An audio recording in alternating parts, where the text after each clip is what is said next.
Hi, Rob Cope-Williams. Welcome to the first program called On the Land. Now, how we got to this situation is very, very simple, but very, very interesting. The team at Tandem talked to a lot of farmers and people who are associated with the farming industry and asked them, how and when do you want to get your information to make your work profitable? They all said, without contradiction, 24/7, they wanted it on any screen, anywhere, any time. They also wanted to have a farming program on television because that was the whole crux of the information flow. However, they did want to have what we called website and YouTube and social media so that they could check back, or if they missed the television program, they could watch and catch up with whatever they wanted, whether it's finance or whether it's dairying or sheep or beef or just profiles on other people within the industry. So we've come up with On the Land. On the Land is broadcast here on Face TV, but it's also on the On the Land website, which is very important because that's the 24/7 on any screen, anywhere, any time. We'll be still doing the major things that we've always done as far as my television programs are concerned. We'll have the same guests who come in with their vital information, but it's just that it will be on any screen, any time, anywhere. We thought to launch this new program and the new website and the whole information flow that we would cash in on the fact that the South Island Field Days were being held at Kirwee. That's where we went to get the information which is going to start this amazing amount of good news for you, the viewer, and the website type people. First person I spoke to, in fact, was Nathan Guy, who, as you know, is the Minister of Primary Industries, and he's very focused on making sure that irrigation is right up there as far as importance is concerned. Yeah, it's hugely important to New Zealand. It's very important to the South Island. We've just come through the big dry here, probably the biggest drought we've had in the east coast of the South Island for about 20 years. We don't have a shortage of water in New Zealand. It just doesn't fall at the right time, the right place. That's why I'm hugely excited about water storage projects. If you look at the Opua, that's been going for about 16 years, and we know that there are a lot of benefits from the Opua. We've got fish and game that are out collecting fish and rescuing them from nearby streams and rivers that would otherwise die. They're releasing them into the Opihi, which flows from the Opua. We know that also that water underpins the Timaru city in terms of drinking water supply. It's a backup for them. We know that it generates up to about 500 jobs, and also that money flows through to the Timaru city as well. So there's just one example of water storage and how important it is. Also here we've got the Central Plains Irrigation Scheme, stage 1 underway. We're talking about hundreds of kilometres of piping, a tail race that's about 16 odd kilometres long and going to be extended in stage 2 and stage 3. Ultimately that'll mean 60,000 hectares of land irrigated in this particular area. And we know that there are about 400,000 hectares of land that could be under irrigation in New Zealand that isn't currently, and we know that that's worth about $4 billion of exports. So huge opportunities, and also with water storage projects are good for the environment because you can maintain summer water flows, which is good for the aquatic and the marine life as well. It's not just Canterbury? No, not just Canterbury. We're looking at a whole lot of other sites. In fact, I was up in Northland a few weeks ago. I announced $75,000 where MPI is working with the local council up there to look at opportunities in Northland. Northland's an interesting one because they've had a couple of droughts and then they've had a flood as well. So things change. But ultimately, we know there's not enough water stored in New Zealand. You look in the Wairarapa water storage project there, the Tararuas, not far from where I live, they get about 5 metres of rain a year. Move into Martinborough, not too far away, they get 700 mils of rain average. So, we've got a lot of rain falling, but not necessarily in the right place and the right time. Trade. Trade's hugely important to New Zealand. We export to about 160 countries around the world. We have tariffs that at times are a big restriction and very costly on our exporters. And it's great that this week we've managed to sign the Korean Free Trade Agreement. We know that that's worth about $65 million for our exporters in the first 12 months alone, and big flow-on benefits for beef, for dairy, for kiwi fruit.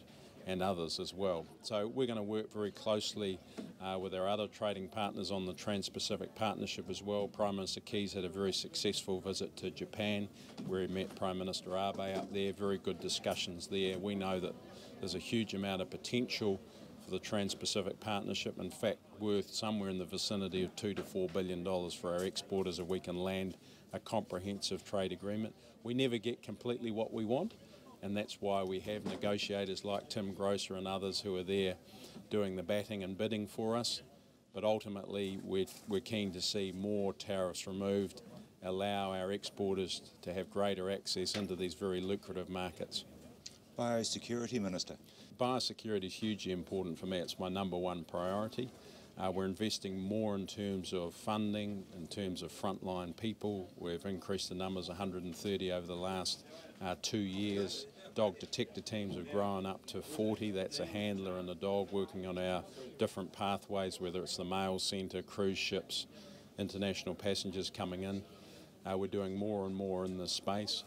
There's 175,000 items that come across our border a day, 11 million passengers across our border a year, so this is a big business. We run a multi-layered risk scenario, so we focus on where the risk passengers and items and what countries they're coming from.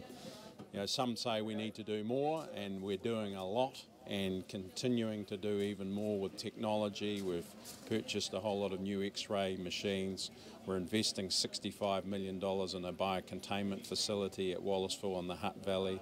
We've got government industry agreements whereby industry has come on board with MPI on preparedness and partnership and working closer with us in terms of getting ready for a response if we need to step one up. And the topical one at the moment is the Queensland fruit fly, where we're dealing with a small localised population in grey lynn in Auckland. I'm very confident that we can eradicate this population because we proved in 1996 when we caught over 40 Mediterranean fruit fly, we were able to eradicate that one. So we've got a very good response that's working its way through. And I want to thank the people of Auckland for their understanding on this one.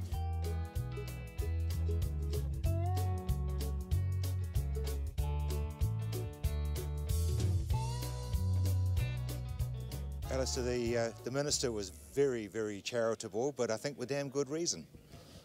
Yeah, it was good to have Nathan Guy come along and open up the 2015 field days at Kirwee this morning, but we've certainly put a lot of effort in from our volunteer committee of about 20 people, so it's been a big undertaking. It's taken you a long time to get your own setup. Yeah, that's correct, and it probably ended up a wee bit close to the wind near the end, but we've got there and made it, and everything seems to be working well this morning. We actually only got access onto this block on the 1st of November, so it's been a busy 4 months. You've been around for a long time now as a South Island Agricultural Field Days. Yeah, that's right, over 60 years, and we'd had over 30 years at Lincoln, so it's quite a big move to move out here to Kirwee. But this is now your permanent home? Yeah, that's correct. We've been lucky enough to be able to purchase this block, so it's given us a bit of security going forward, and it'll make it a lot easier as well when we're a wee bit more in control. And obviously you'll be using it for grazing or something during the off-season. Yeah, well that's right. That's the next thing we've actually got to work through. We've got a couple of ideas, but we just had to be careful with such a tight time frame not to get hung up on what we were going to do with the land after the field days and lose our focus on our main purpose of the land being running a biannual field days event. It's interesting the number of exhibitors that you've got here, because there seems to be a slight trend sort of away from trade exhibitors and A&P shows and things. Yeah, we've always had great support by the exhibitors, but certainly this year we've got about 550, and that's probably nearly 200 more than 2 years ago. So we're very grateful for the huge support we've had from a wide range of exhibitors. And of course you've got that secret thing, or secret advantage, which is you're out there doing exhibitions and demonstrations. Yeah, it's probably not so much secret, but it's it's a secret asset. Yeah, we like to think it's our point of difference, running comparative demonstrations every day, so Wednesday, Thursday and Friday. We have pretty much the same program running every day, just in case that people can only make one day, they don't really miss out on any of the demonstrations. So we've got a wide range of demonstrations, ranging from bale feeders, primary and secondary cultivation, drills, irrigation this year with the pivot donated by Think Water Leaston, and also technology available to be put on pivots and any other irrigation methods nowadays. And then, like after lunch, we've got the mowers, rakes, balers, loader wagons, and there's also the fodder beet harvesting demonstration as well. So yeah, there's something for everybody just about. And that must take a lot of planning to get all those crops and things at the right stage for this week. Yeah, well that's right. We're a wee bit behind the 8 ball to a certain degree, and in 2 years' time we'll have even more to offer, we hope. Like we did have an offer of planting some maize for this field days, but we just couldn't quite get on here early enough to make that work. And even the fodder beet was sown a bit later than desirable, but Seed Force have helped us out with that. We're always confident that they could have a good enough crop for demonstrations, so and it's worked out well. But yeah, Earl Worsfold, who's in charge of the demonstrations, has done a great job of coordinating that, and also Rodney Hadfield has had a fair bit to do with it. Let's talk about your volunteers, because they really are the backbone. Yeah, that's right. It's been a huge undertaking this year. Like it's a mini conversion really. There was lots of tree lines, and there was even about a hectare of vineyard that we've taken out, and we've tried to do most of the work ourselves to a certain degree. So yeah, we've had a lot of fences to take out and trees to pull out, and then we've installed the irrigation main line and some power, speaker cables and water reticulated around the site. And it will get easier as years go by though. Oh, in 2 years' time it should be a walk in the park compared to this year. Well, you wouldn't have expected to see one of these at the South Island Field Days. But I'll be back with more straight after the break.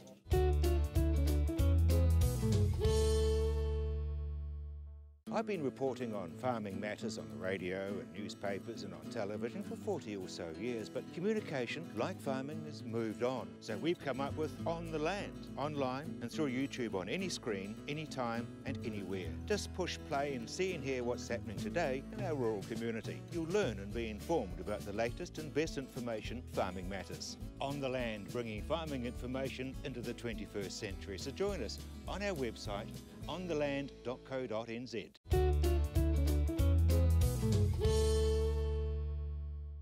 Welcome back to On the Land, this week coming to you from the South Island Field Days at Kirwee. Well, the South Island Field Days have certainly taught a lot of people about a lot of new machinery, but K-line, Tony Atwood, is something which has been around for a long, long time. It has, yep. It's the RX K-line is now in 28 or 29 countries and growing all the time. Using it for effluent as well? Yes, we have the K-line family consisting of the 4 pods now, standard, mid and the 2 max pods, which enable us to handle various water qualities and various states of effluent with a low application rate. So what makes it so successful? Simple. Keep it simple. I've been with the company now for 4 years, and my brief was to make it easier, and interestingly that seems what the market wants. What are the blue things? Oh well, that's the G set. That's an adaptation of the same sort of technology, low application rate, but in a solid set, enabling farmers to fully irrigate without any labour. And they, as you suggest, are set?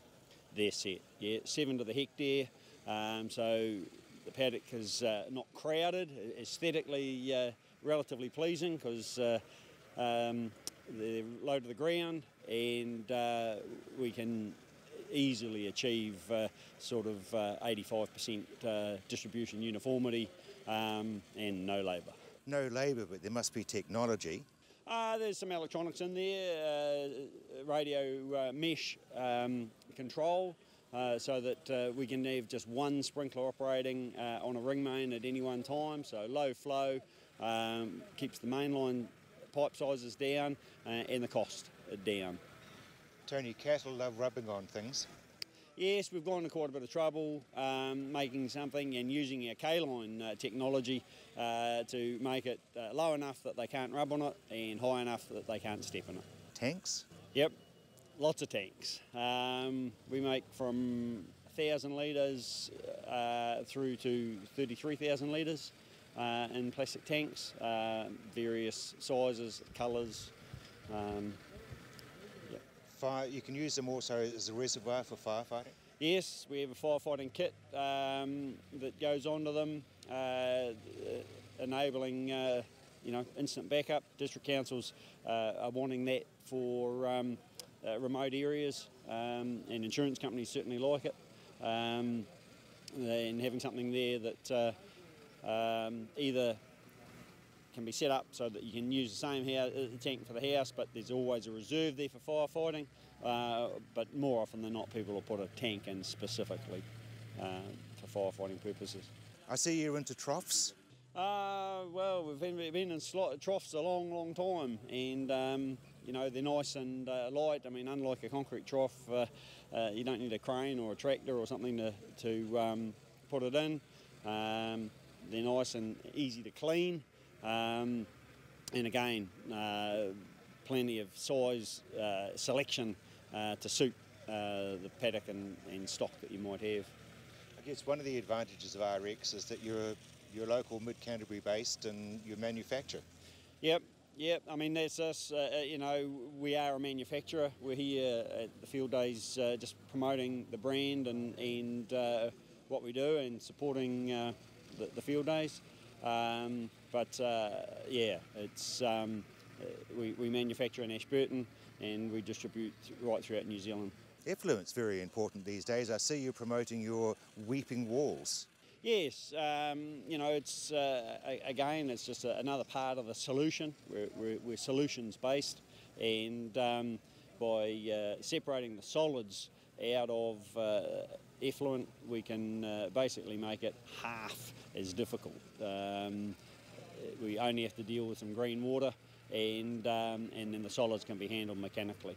Because it is a major focus now, isn't it? Yes. I mean, again, it's all about making it easy. That's the criteria.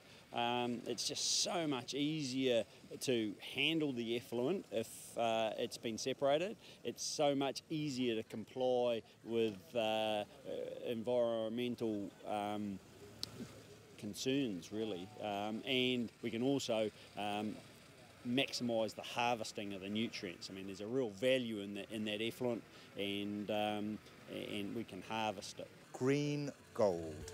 Green gold, yep.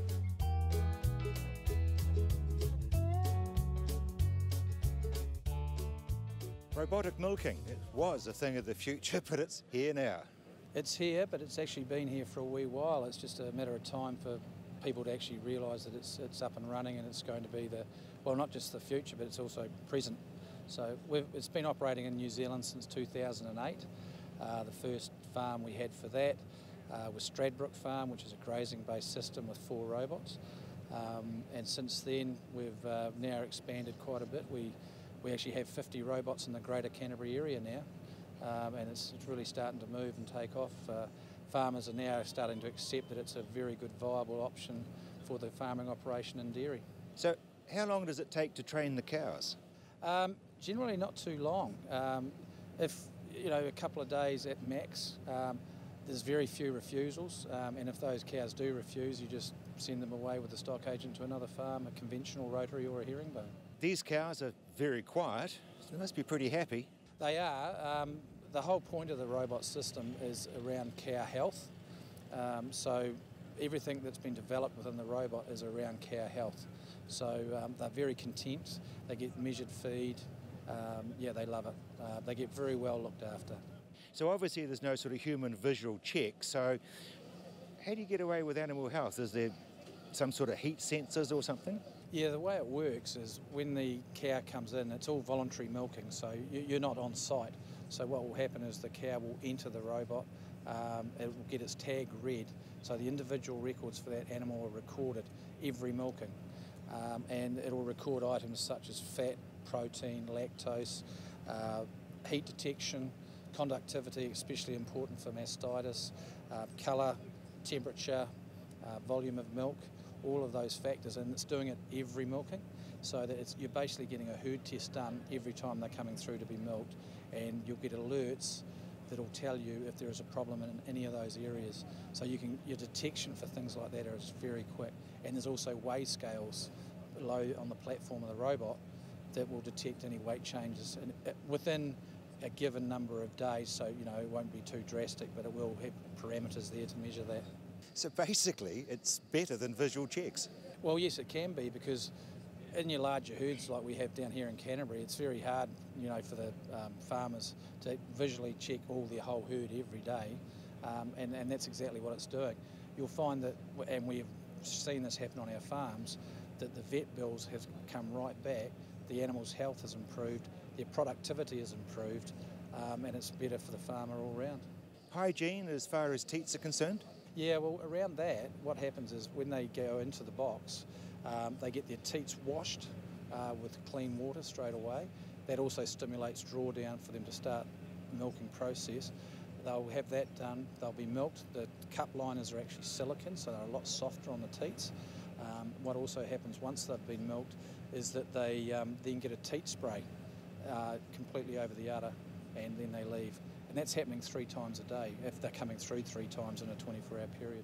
What about when they first come in and that first little bit of milk that's in the teat? Yes, there is. That's what we call the pre-milk, and in the teat canal there's obviously a residue milk there. So what happens is that pre-milk actually comes through and then gets put out to the discharge pipe to the sewer, and then that then goes away, and then we start the milking process properly with drawdown. And each quarter is milked out individually.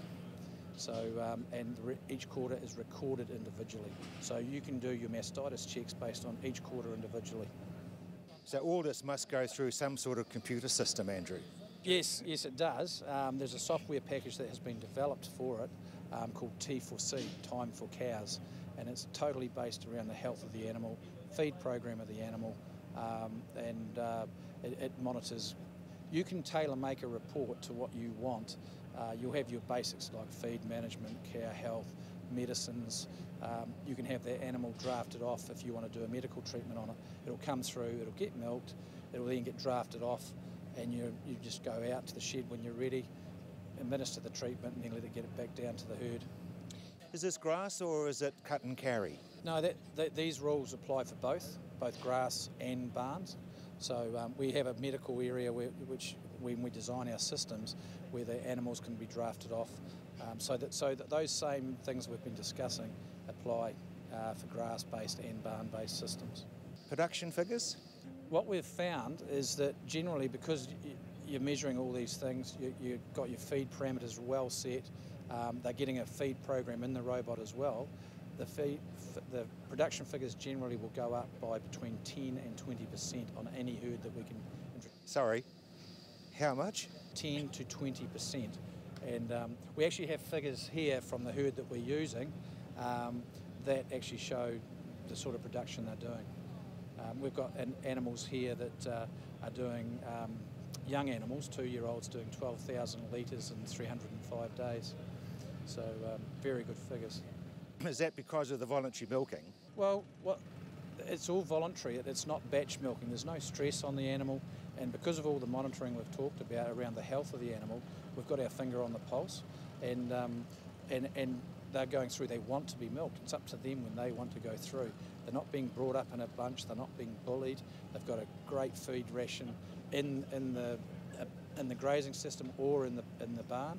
But then when they get to the robot, they get a measured amount for that animal based on how many days of lactation they're in, and you can alter that daily if you wish. But that robot will change that feed amount that goes through that feed system in the robot. And what about some of the other add-ons that you've got around here? You've got the back scratcher. Yeah, everyone loves their back scratched, not just cows. But yes, we have our lunar brush, and they love the brush and they cotton onto that pretty quickly, and that's a great system for them. We also have the Juno feed pusher, which in all our barn systems we find that it's a great asset, because you have a 5 metre wide feed lane, and if you don't have the Juno feed pusher, what happens is you've got to have a staff member in a tractor with a tyre that revolves around to push the feed up to the cows. That does away with all of that. You don't have the tractor, you don't have the staff member. You have the Juno feed pusher pushing up 24/7. When it's finished a cycle, it'll go back to its charge unit. It doesn't need holidays, it doesn't have a sick day. It just goes right through and keeps working. Doesn't argue with the boss. And that's got to be pretty good. Well, it is, and with just about every farm that we've seen that's got a barn on it, doesn't have to have our robots in it, has our feed pusher. So, yeah, it's a very good item. I know it's a dumb question, but people will be asking, what if there's a power cut? If there's a power cut, our robots need power to them 24/7. So we always, when we do our installations, we stipulate that we have to have a generator, such as the JCB that's over there. So, we do have to have that, because the robot needs to be operational to keep the data going, and to keep the cows milking. Obviously, there's something that makes it kick in. Yes, it is. There's an auto system there, and it's linked in with the robots, and the generators will have an automatic system that will kick in. Availability throughout New Zealand? Right from top of Northland right down to the bottom of the South Island. We've just signed up an installation for Tākaka in the Golden Bay, and it's one that we've been working on for a wee while, and that will go ahead starting in May. Andrew, with all due respect, with the increased production, it really is a no-brainer. Well, to us it is, yes, but it's like the evolution of dairy farming, you know, going through from your walk-through right through the different phases, cup removers, rotaries, herringbones. It's taking farmers a wee while to accept that this is the next step. They are doing it. I think you'll see in the next year or two there's going to be a lot more robots in New Zealand. Farmers are really getting used to seeing what the benefits are from robotics. So I guess if it's been around as long as it has, all the problems and teething things would have been ironed out by now. Well, they have. They were introduced into the world market in 1992 by Lely in Holland. And what happened there was they saw a need for this type of work, so they introduced it. Lely, as a company, have just sold their 20,000th robot just before Christmas. And we're right just at the beginning of it here in New Zealand. But we think we're just about to break into the market really well. We've certainly come a long way from milking by hand like I used to long time ago, in fact. Oh, I can remember my grandfather's dairy farm in Kaikoura doing exactly that, and doing the cream out the back as well. And you know, the walk-through sheds 25 years ago when I started in dairying, there was lots of walk-through sheds. And like I said, it's the next evolution, but it's here now. So basically, it's no longer the future, it is now the present. It is the present, and it's a good, viable way to go.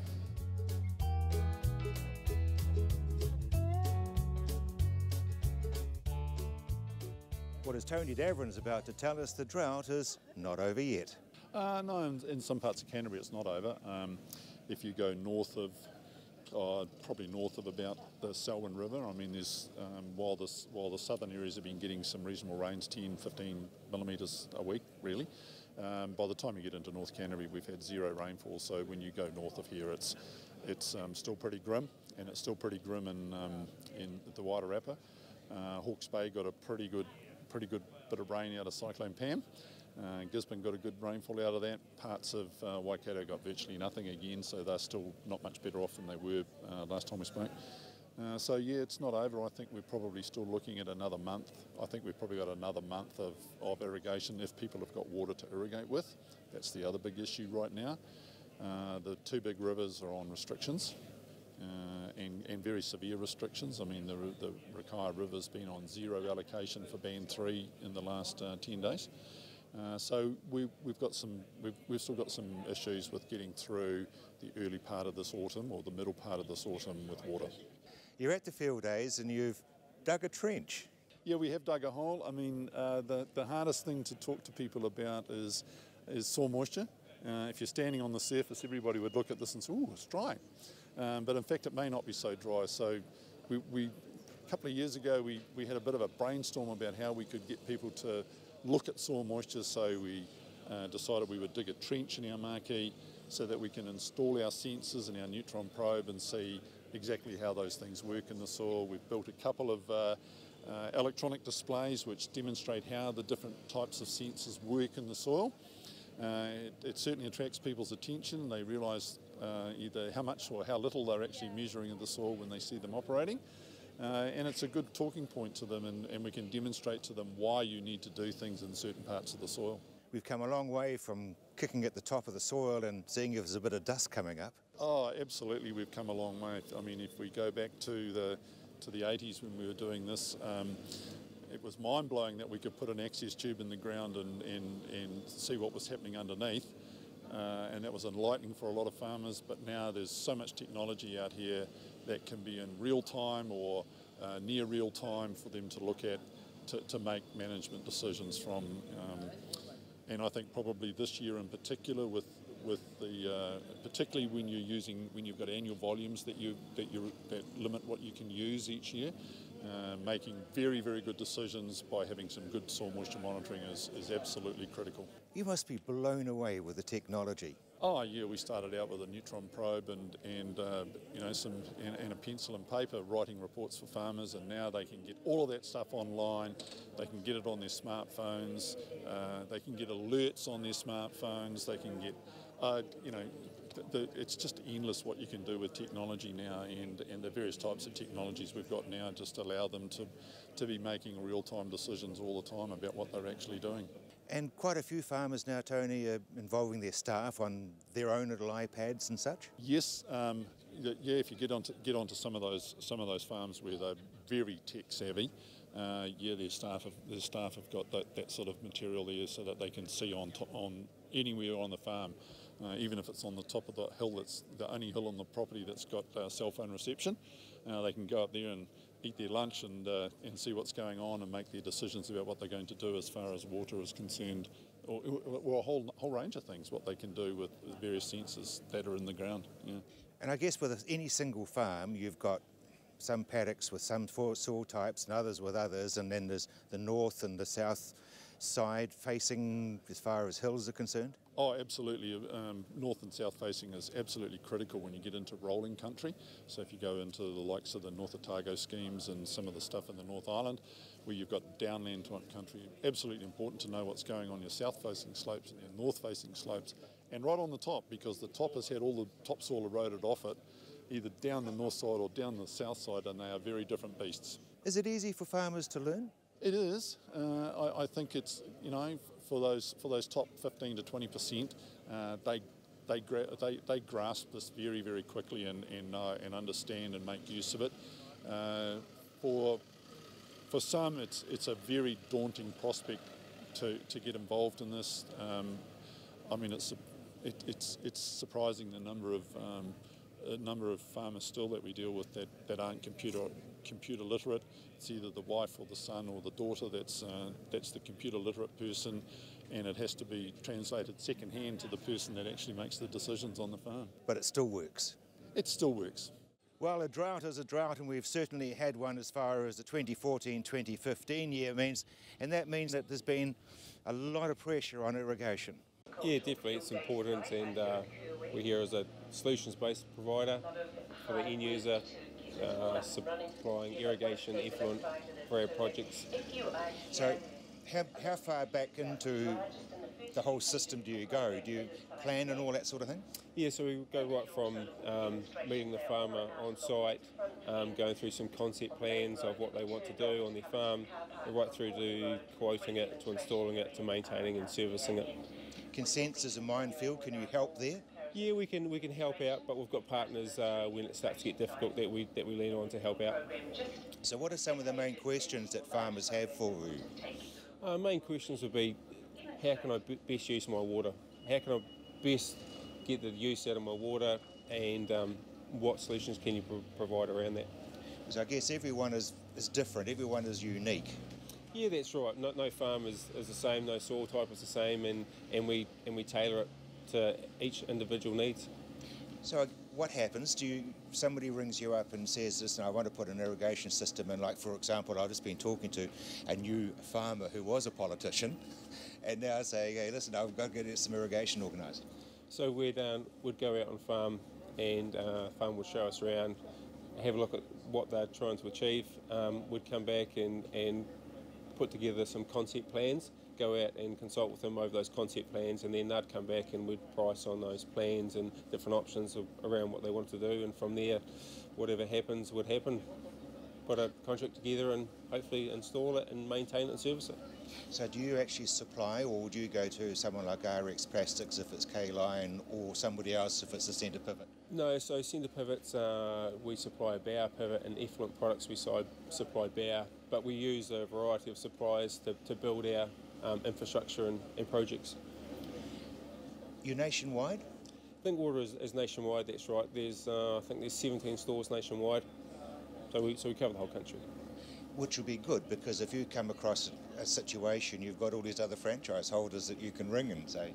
Oh yeah, it's great in terms of expertise throughout the Thinkwater community. We can lean on one another and use everybody's expertise to help one another. But in terms of us, Thinkwater Leaston, we're going to Thinkwater Canterbury with a store opening up in North Canterbury very soon. Small family business? Yeah, small family business, so over 30 years, second generation with my father, and now myself and my two brothers. So yeah, it's good. Really enjoy the industry. It's fantastic. Really, really passionate about it. And with all due respect, you're almost horizontal. You're so laid back, you guys. Yeah, no. So we like to be just who we are. So we're not anything different from who we are. What you get is what you see.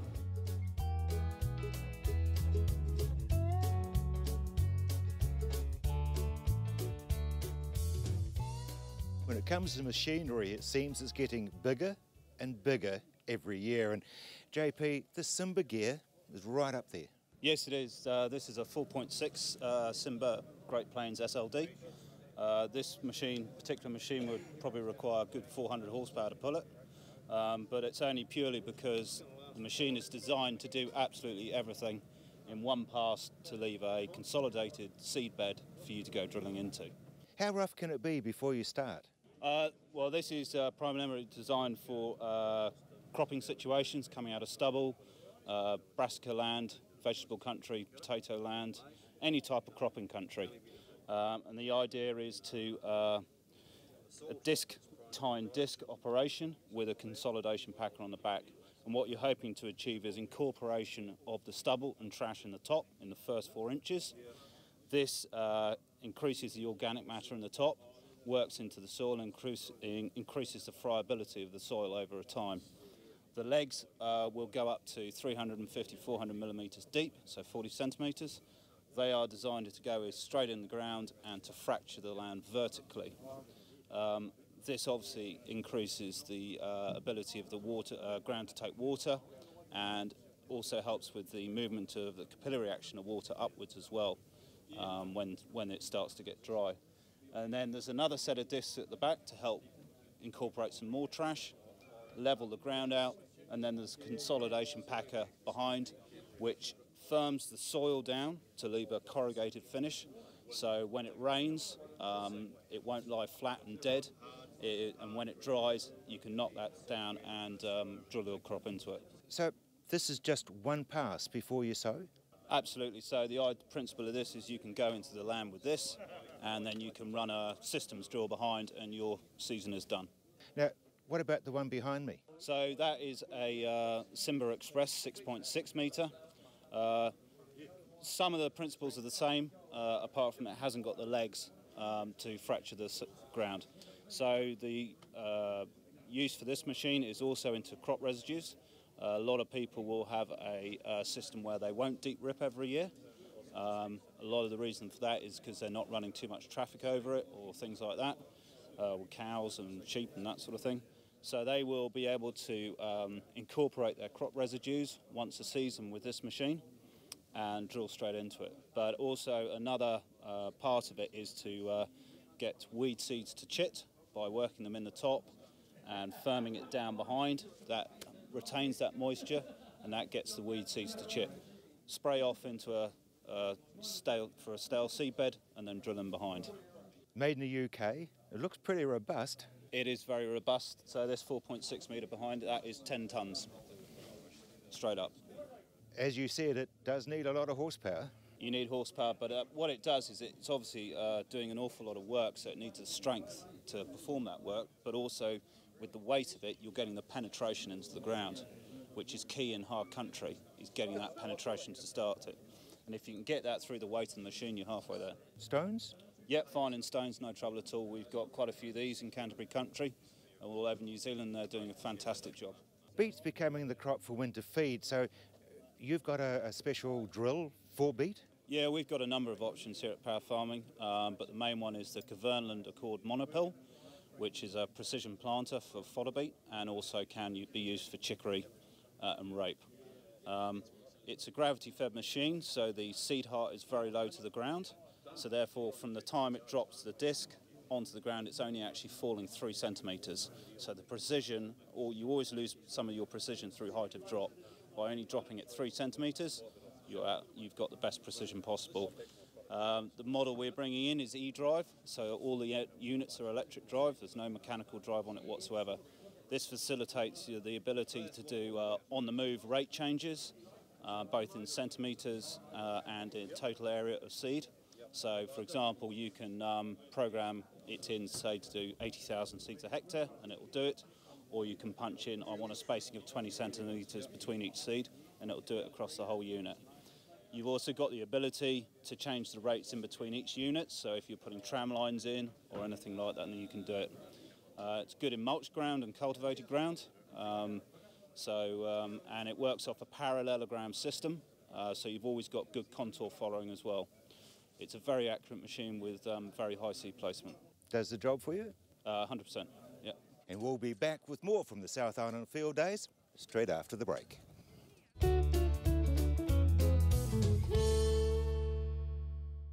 I've been reporting on farming matters on the radio and newspapers and on television for 40 or so years, but communication, like farming, has moved on. So we've come up with On the Land, online and through YouTube on any screen, anytime and anywhere. Just push play and see and hear what's happening today in our rural community. You'll learn and be informed about the latest and best information farming matters. On the Land, bringing farming information into the 21st century. So join us on our website, ontheland.co.nz.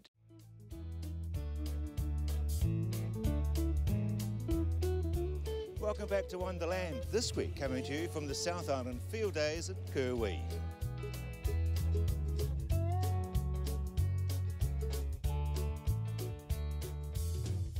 Well, as the machinery gets bigger and bigger, James Cochrane, the tractors have to as well. That's right, Rob, yeah, sure does. So, yeah, on display here today we've got some big tractors, right, up to 500 horsepower down to 25 horsepower, so we've got something for everyone. But the one behind you was Tractor of the Year. That's right, yes it was. So that was announced over in Europe a few months ago, so a couple of months ago. So we're pretty proud to have the Tractor of the Year in our stable, so yeah, it's great. That's the worldwide Tractor of the Year. That's right, it is, Rob, yeah. So it was judged by a panel in Europe to be the best tractor for the year of 2015. So, you know, it's a good effort from Case. What do you actually buy when you do buy one? You're buying a lot of technology. The CVT transmission is one of the new features in the Magnum, so that gives you constantly variable transmission. You can pick any speed basically, so you can get exactly the right speed for the job that you're doing. So I guess really that's sort of like cruise controlled in a car. Yeah, well it has 3 cruise controls actually, so you can control C1, C2, C3, so you can set 3 different cruise speeds. But like a transmitter power shifter, you're selected to 18 gears, where you might have a 3k gear jump, where in this you can go down to 0.1 of a k. So you can exactly get the right speed for the job you're doing. Is it fair to say that it's driven by a computer rather than a farmer? Yeah, you do have you can drive it kind of manually or fully automatic mode. So yeah, they do a lot of thinking for you, that's for sure. So computerised to the nth degree, is it that much easier to drive? Yeah, it is. It is very easy. All the tractors, or the Magnum tractors, Steiger tractors, GPS ready, so we just put a receiver on the roof and a nav controller, and they're auto steer then, so basically you just got to turn it at the headlands and then just hit engage and it drives straight for you, you've selected the speed you want to do. So yeah, the engine and the transmission talk together to try and save you the most amount of fuel they can. So they maintain the speed that you required and try and save you the fuel.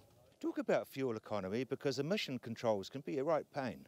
They can be, and it's unfortunately or fortunately for the environment, it's part of the world we live in today. So we, with Case IH and our high horsepower tractors, luckily in New Zealand and Australia we don't have any emissions standards for off-road vehicles, so we don't have any exhaust gas circulation or AdBlue systems, so it's just diesel only, which is a big saving, up to 10% to be honest, other than using those other systems. So there's some big savings to be had with the big Case high horsepower tractors, yeah. So swinging from wheels to tracks, that one's very impressive. Oh, for sure, yeah. Tracks, well, the quad track that's over there, that's the flagship machine, I guess, for Case IH, and it's been out for over 20 years now, and this is obviously the new model, the 450 over there. So yeah, for the guys that have really got the big gear, that's the real prime mover, really.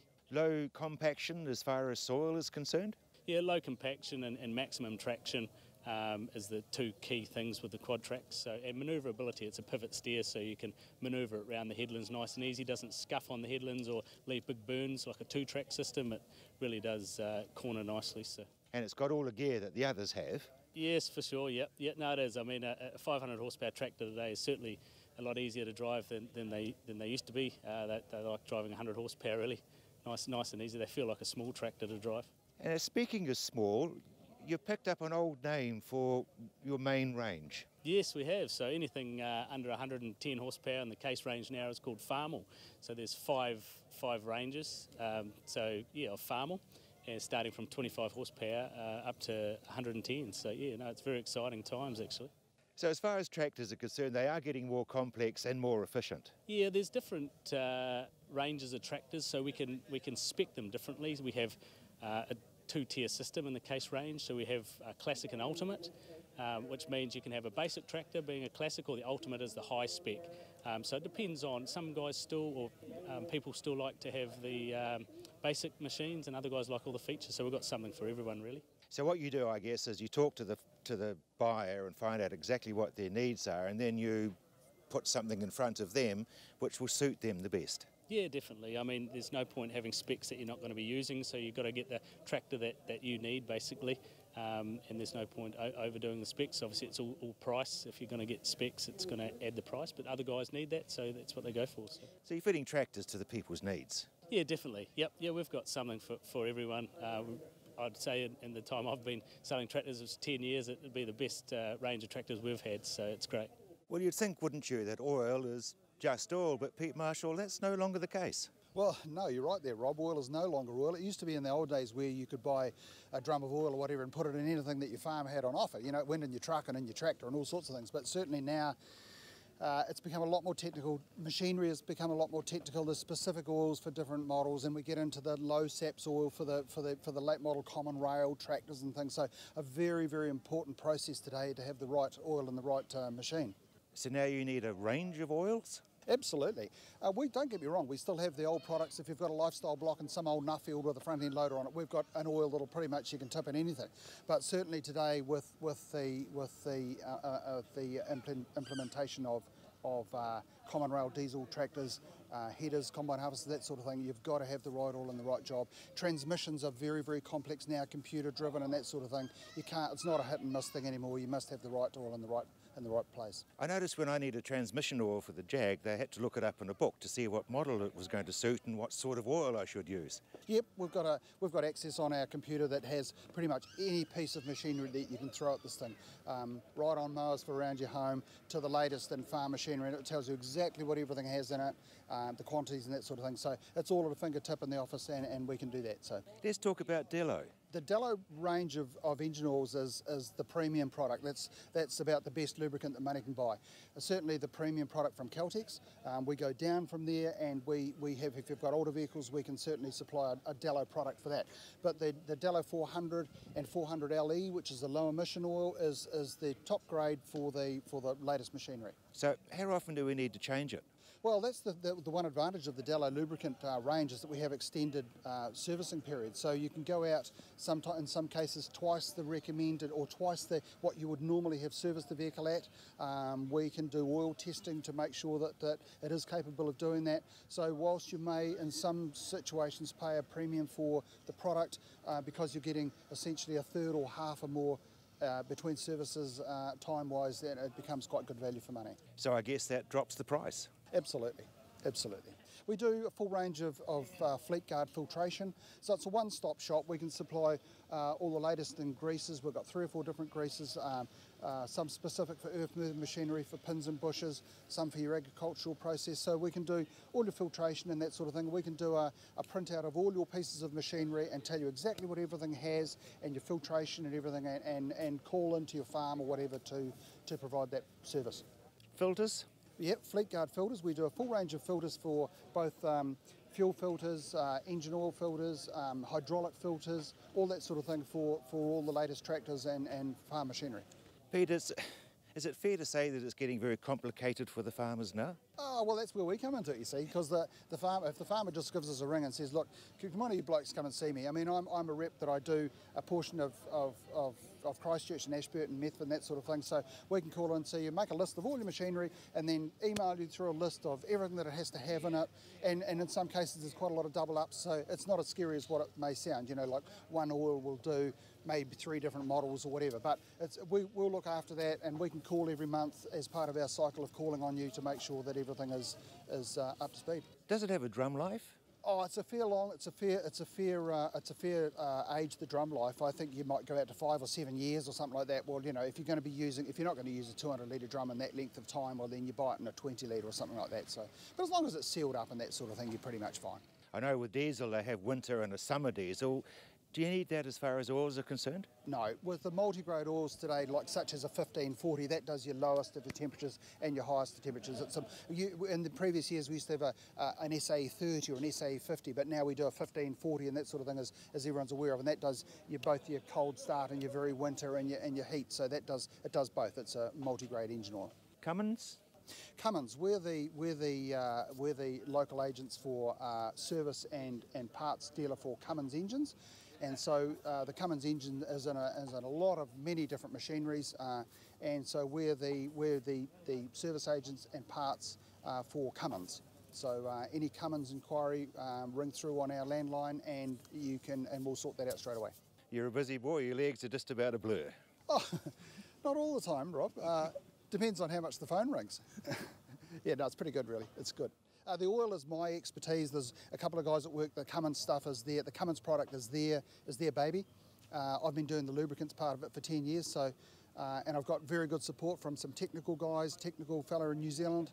There's one guy at work that is a real guru on the technical part, so he helps me out a lot when I'm not sure of things, but I'm the first port of call. So there you are. It was, in fact, a very busy few days, and it was interesting that the field days actually produced, as you would have gleaned, a lot more exhibitors and a lot more people than they have in the past. So obviously the people, all those volunteers and the people behind the new Kirwee site will be very, very proud of themselves.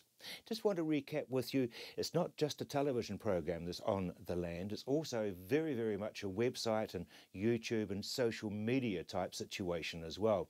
So basically, if you have just missed On the Land on television, or you want to recap, you want to go back over one of those interviews, you will find them on the www.ontheland.co.nz website. That's going to become a very important tool, because all those interviews that we're going to be doing and all that information we will be gleaning for you will be on that website. So even if in 12 months after you have seen it on the land, you can go back in there and find it out. It's going to become your reference library. It'll be under different categories, so you've got finance, for example, you've got sheep, you've got beef, you've got dairying, you've got profiles of those people who are doing very, very well, and there's other things indeed that you'll be wanting to check up. So just remember, it's on Face TV, On the Land is the name of the program, but very importantly, because the farming community asks for it, we're giving you an opportunity to get your information, short, sharp information, on the Land website. Now that is going to be a huge tool, and I know that it's going to be a tool that you will use very regularly, because, as I've often said, you've either been watching or you've just missed On the Land, but you can get it on the On the Land website. Bye now.